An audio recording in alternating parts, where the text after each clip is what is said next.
I was 16 years old when mom's new husband told me to GTFO from my mom's house and she let it happen. But, hey, Reddit, my mom married this guy who thought he ran the world. He tried running me too, but I wasn't having it. One fight later, I packed my stuff and left. But trust me, it didn't end there.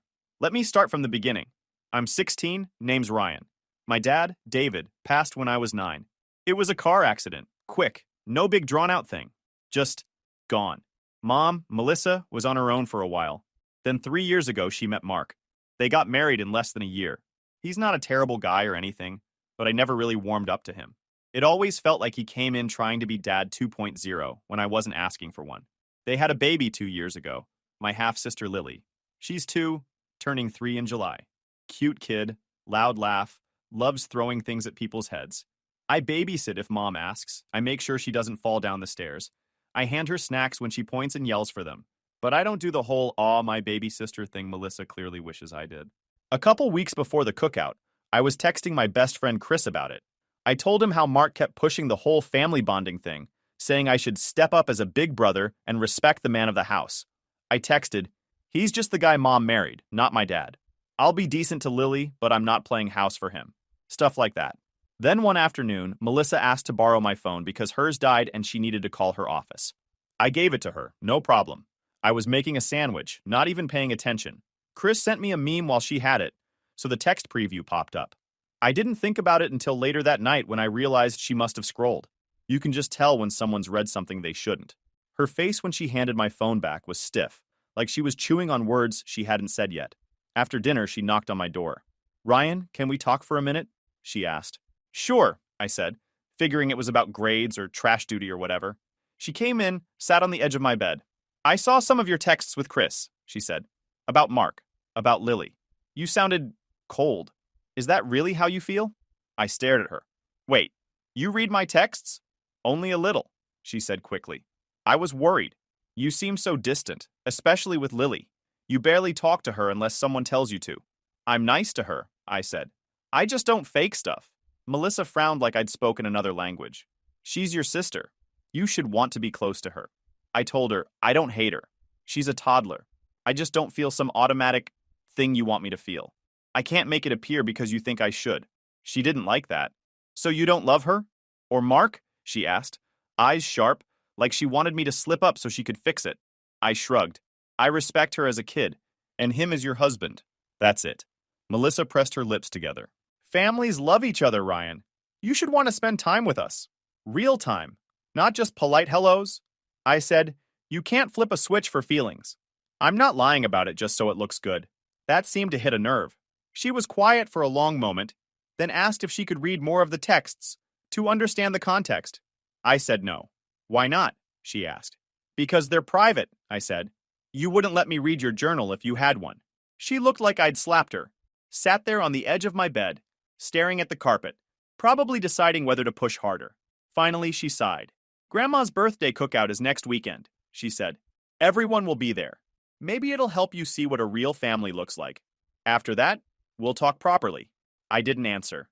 She stood, smoothed her shirt like she needed something to do with her hands, and left. I sat there listening to the house. Mark laughing at some show in the living room. Lily dropping toys in the hallway one by one like she was building a trail. The door was left cracked, so the light kept sneaking under it, hitting my shoes. I got up and shut it all the way. I thought about deleting the whole chat with Chris, but that felt like letting someone rewrite what I'd said. It was my phone, my words. I wasn't scrubbing myself out because Melissa couldn't respect boundaries. When I finally went to bed, the house was quiet in that weird way where every sound feels loud. The fridge clicking on, the pipes creaking, a car passing outside with its bass turned up. I stared at the ceiling until my eyes hurt. It wasn't like some big dramatic feeling, more like knowing the air before a storm changes even when the sky's still clear. I didn't sleep much that night. Grandma Evelyn's birthday landed on a warm Saturday in June. The kind where everybody drags out lawn chairs, folding tables, and those mismatched plastic plates from the back of the cabinet. Her house sat on the edge of a quiet neighborhood.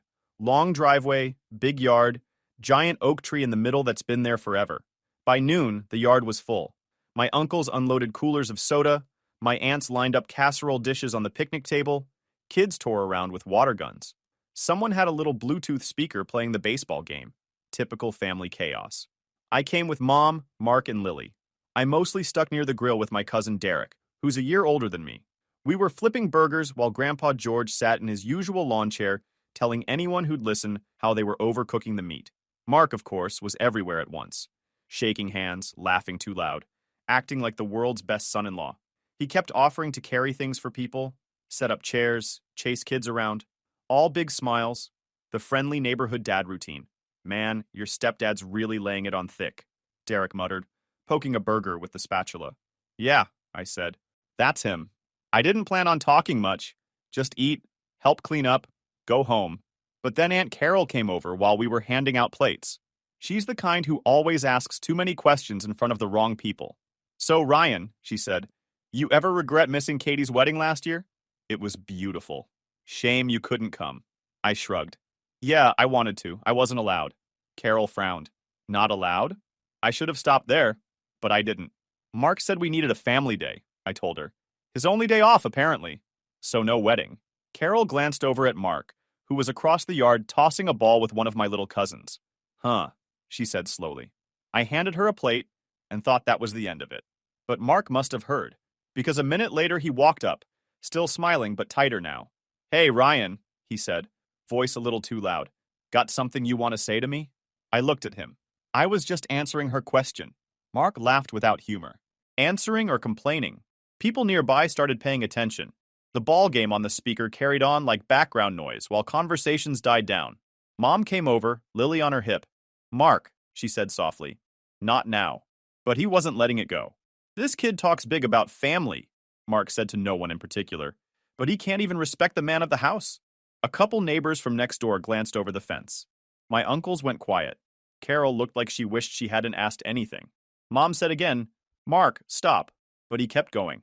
I work my tail off to give him a home, and he badmouths me like I'm some stranger. Under my roof?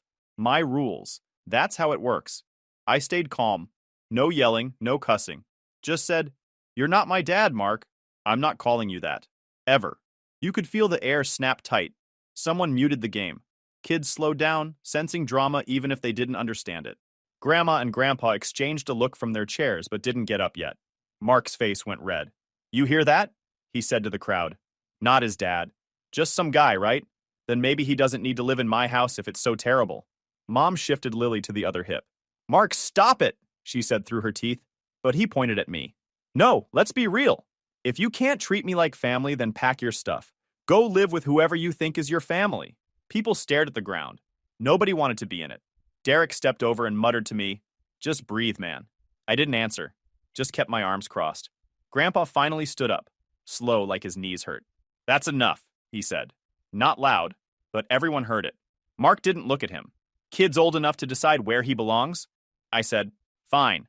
I'll pack my stuff tonight. Mom's head snapped toward me. Ryan, no. He doesn't mean... I do mean it, Mark cut in. The yard was silent except for the baseball announcer still calling plays on that dumb speaker. Grandpa walked over. Come on, Ryan, he said quietly. Let's get some air. I followed him to his truck parked out front. We didn't talk much. He just drove a few blocks, stopped at the park. We sat on a bench watching ducks fight over bread someone threw in the pond. You serious about leaving? He asked finally. Yeah, I said. I'll grab my stuff tonight. Grandpa nodded like he already expected that. I'll pick you up after dinner. You can stay at our place till things cool down. I stared at the water. Kids were feeding ducks on the other side. Some guy jogged past with his dog. Normal life kept going like my whole world hadn't just cracked open. We sat there maybe 20 minutes. Neither of us said much else. When he dropped me back at Grandma's, the party was winding down. People folding chairs, packing up leftovers. Mark was pretending nothing happened. Melissa's eyes were red like she'd been crying. I told her, I'm getting my stuff after dinner. She said, Ryan, please don't do this right now. That evening back at the house, the place felt too quiet. No TV, no music, just the hum of the fridge and Lily babbling in her crib down the hall. I went straight to my room. Melissa followed me in. Ryan, she said softly, standing in the doorway. We can work this out. Mark he gets angry sometimes. He didn't mean it. I didn't answer.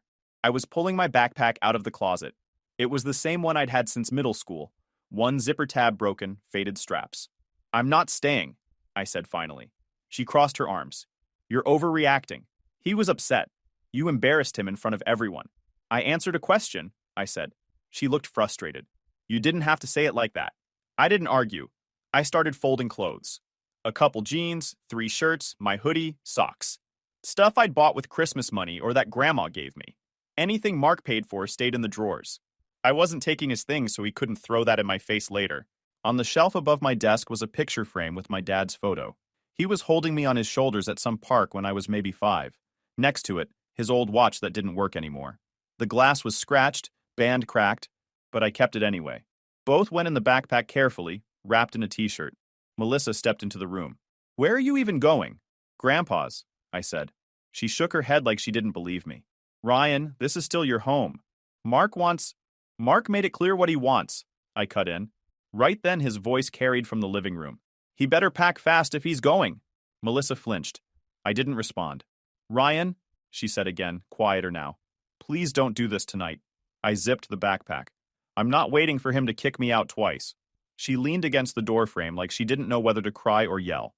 You're choosing to leave your family over one fight. I didn't start it, I said. Mark shouted again from the hall. Actions have consequences. Remember that when you go running off. I swung the backpack over my shoulder, grabbed my charger from the wall, shoved it in the front pocket. My heart was pounding, but I kept my face blank. Melissa followed me to the door. Your grandfather doesn't need this drama, she said. Like that would change my mind. I was already texting him. Can you come now?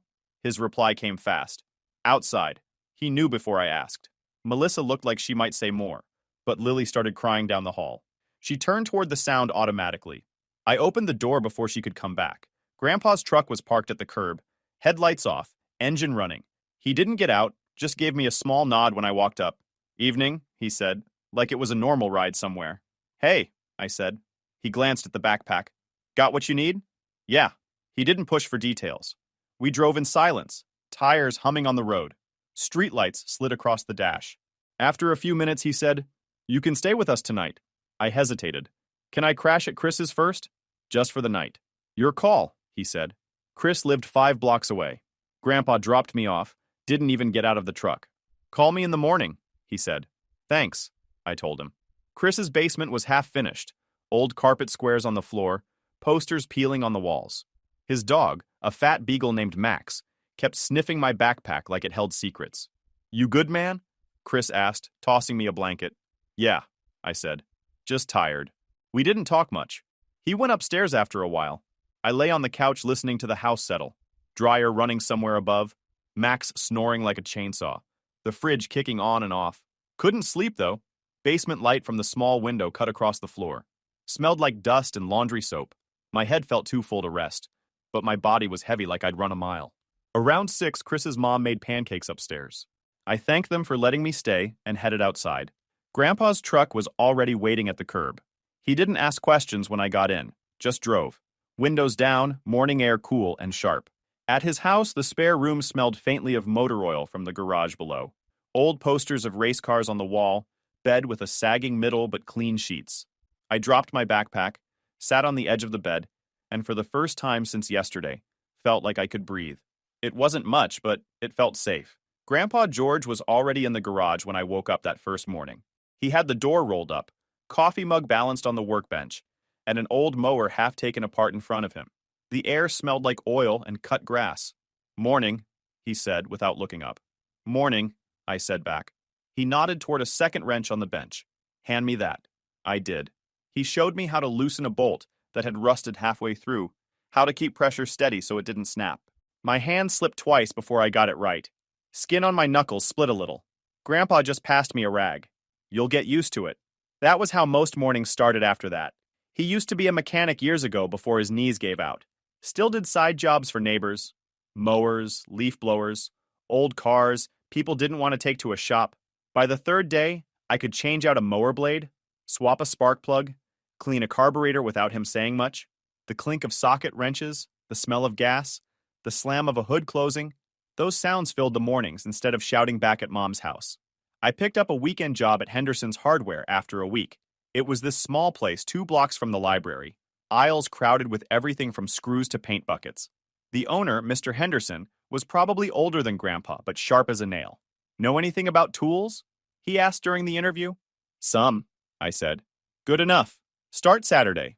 Mostly, I stocked shelves, carried bags of soil to people's trunks, cleaned up spilled nails when kids knocked over bins. It wasn't glamorous, but it was my money. First paycheck was only $80. I put 60 in a jar in Grandpa's kitchen and kept 20 for myself. Felt good not having to ask anybody for anything. On Sundays, Grandma Evelyn took me to the park where Mom brought Lily. Neutral ground, no mark. Lily was getting steadier on her feet, running like her legs were too fast for her body. She'd yell, "Bubba!" when she saw me and charge over like a tiny linebacker. I'd push her on the swings, catch her at the bottom of the slide, hand her juice boxes. We didn't talk about feelings. She was 2. She just laughed when I made the swing go higher. Mom sat on the bench with Grandma, watching like she wanted to say something but didn't. After the first visit, she texted later, "Mark wants to try family therapy. Maybe you can come home after?" I replied, "Not ready." She wrote back, "He really is trying, Ryan." I didn't answer. School stayed normal. I kept my head down, turned in homework, didn't talk much unless teachers called on me. One afternoon after class, Mr. Carter, my history teacher, stopped me at the door. "Everything okay at home?" "Yeah," I said automatically. He looked like he didn't buy it but let me go. I signed up for open gym after school. Basketball mostly. Sometimes soccer if there weren't enough players. I wasn't great, but running full court till my lungs burned felt better than sitting around thinking about things. Once a month, Grandpa drove me to see Dad's side of the family. My Aunt Lisa always cooked too much food. Pasta, garlic bread, salad, nobody touched. They'd tell stories about Dad I hadn't heard before, like the time he tried to fix a leaky faucet and flooded the whole kitchen, or how he once drove 3 hours to buy a used guitar that snapped its neck the first time he tuned it. I didn't say much. Just listened, eating pasta while everyone laughed about things that happened before I was even born. It felt good, though. Like part of the world still remembered him the same way I did. On a Sunday a few weeks after I left, we were at the park when everything with Mark's rules really started. Up until then, he just gave me dirty looks or made little comments when I saw Mom and Lily. But that day was when he decided to lay down official conditions, actual rules, for me to even set foot in their house again. Melissa showed up without Lily, which was weird right away. She always brought her. She sat down on the bench next to me and said, "Mark wants to set some conditions if you want to come to the house." I was tossing a tennis ball for a neighbor's dog while we waited for Grandma. "What kind of conditions?" I asked. She pulled a folded piece of paper from her purse. "He wrote them down so there's no confusion." I took it. 4 bullet points in Mark's handwriting. Phone stays in the kitchen drawer while in the house. No talk about Dad's family around Lily. Family days are mandatory when requested. All arguments stay private. No making scenes.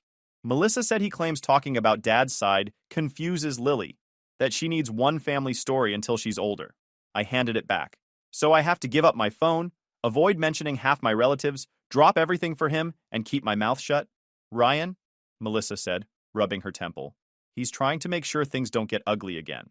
"That's not peace," I said. "That's control. I'll see you at the park, Grandma's, the library, not there." She looked at me like she was stuck in a hallway with no exits. "He says if you won't agree, then you shouldn't come by at all." "Fine," I said. "I won't."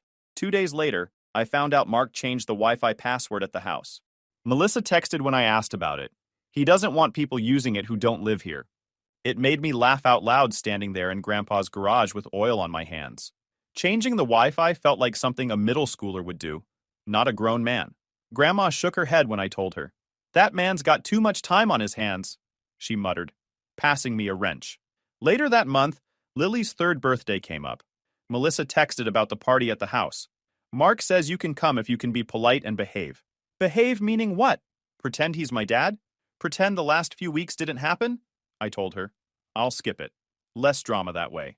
She didn't reply right away. Hours later, she finally wrote, "Okay, I'll tell Lily you said happy birthday." Grandma and I went shopping the day before the party. I used my own money to buy Lily a little art kit. Markers, paper, a pack of animal stickers. $12 at Henderson's Hardware. Grandma dropped it off while I was at work. Melissa texted later. "Mark says you're trying to buy her love without being part of the family." I didn't bother answering. It was a kid's gift, not a peace treaty. After that, Melissa started missing things.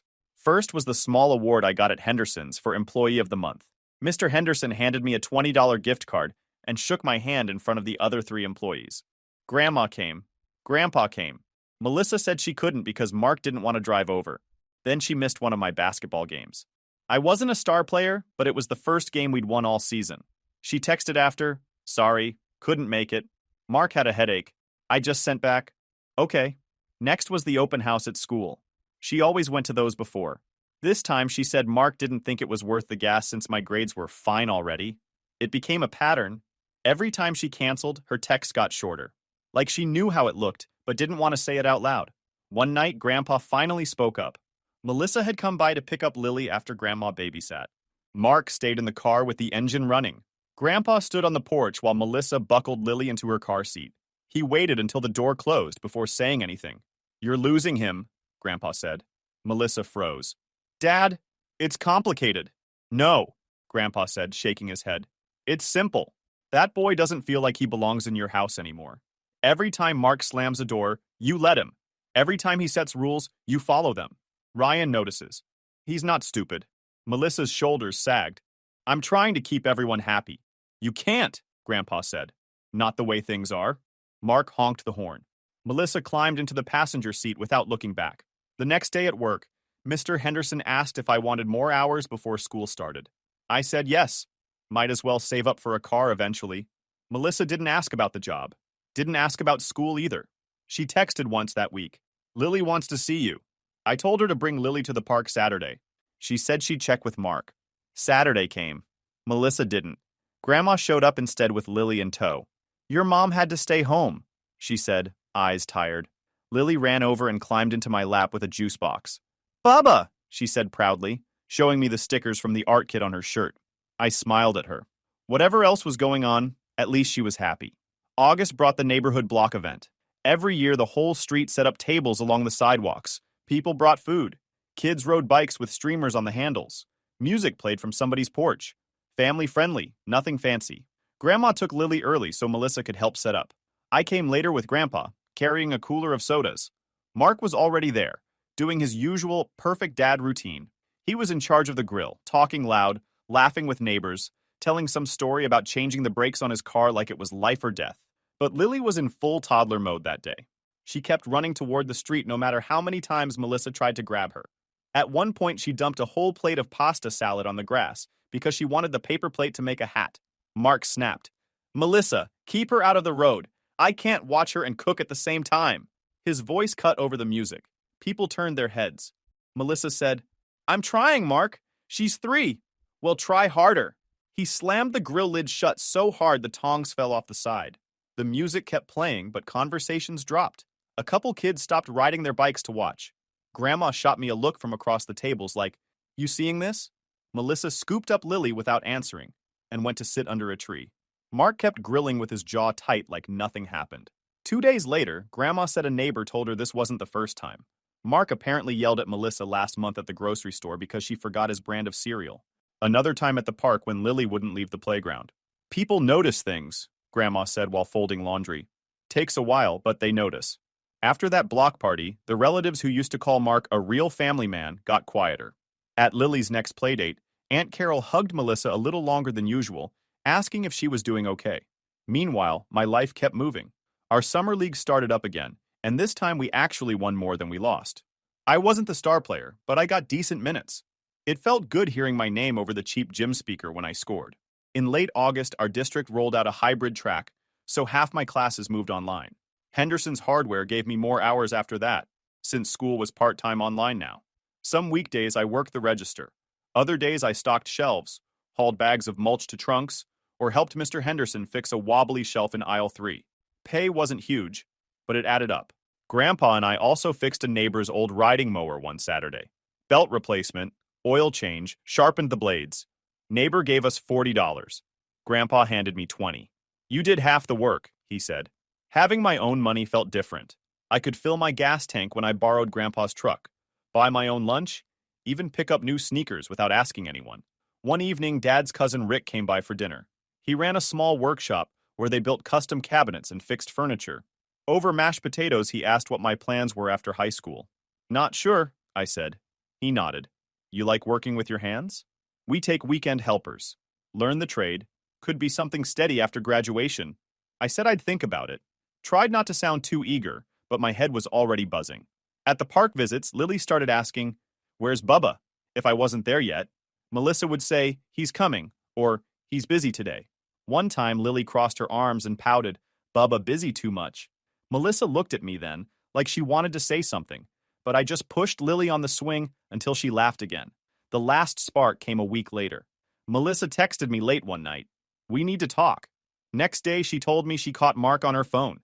He was scrolling through her messages while she was in the shower, checking if she'd been talking to me. "He said he wanted to know what we talk about," Melissa told me at the park, her voice tight. "Said he doesn't like secrets in the house." I said nothing, waiting. She rubbed her face. "It's not just about you anymore. He wants to know everything. Who I call. What I text. Like I need permission." That was the first time she didn't defend him. After that, things felt different. Relatives still invited Mark to things, but they didn't laugh as hard at his stories. Melissa started coming to the park without him more often. And for the first time since I left, she said the words, "Ryan, I don't think this is working." She didn't explain what she meant yet, but I knew. Melissa texted me one Thursday evening, "Can we meet tomorrow? Just you and me." I said sure. She showed up at the park the next afternoon without Lily. It was cloudy, a little windy, playground empty, except for some kids kicking a soccer ball near the fence. Melissa sat on the bench next to me and didn't talk for a minute. She looked tired but calmer than before. "You were right," she said finally. "About boundaries. About a lot of things." I didn't say anything, just waited. "I've been going to counseling by myself," she continued. "Not the family sessions Mark wanted. Just me. My choice." I nodded once. She glanced down at her hands. "I'm not making promises yet, but I've been thinking about what life would look like if things didn't stay the same." "Like leaving?" I asked. "Like leaving," she said quietly. "Or at least separating until he figures himself out. I don't know yet." I didn't cheer or push her either way. I just said, "That's up to you." We sat in silence for a while. Wind blew a plastic bag across the empty basketball court. "I'm not coming back," I said finally. "I like it at Grandpa's. I've got work, school, the workshop starting soon. I'm good there." She nodded slowly. I figured. "I'm saving for a car," I added. "Old one, cheap, but something that runs." Grandpa said he'd help me look. For the first time in months, she smiled a little. "You've grown up a lot this year." We made a simple plan. Weekly meetups with Lily at the library. Public place, no rules from Mark, just books, puzzles, and the little reading corner with stuffed animals Lily loved to pile on the floor.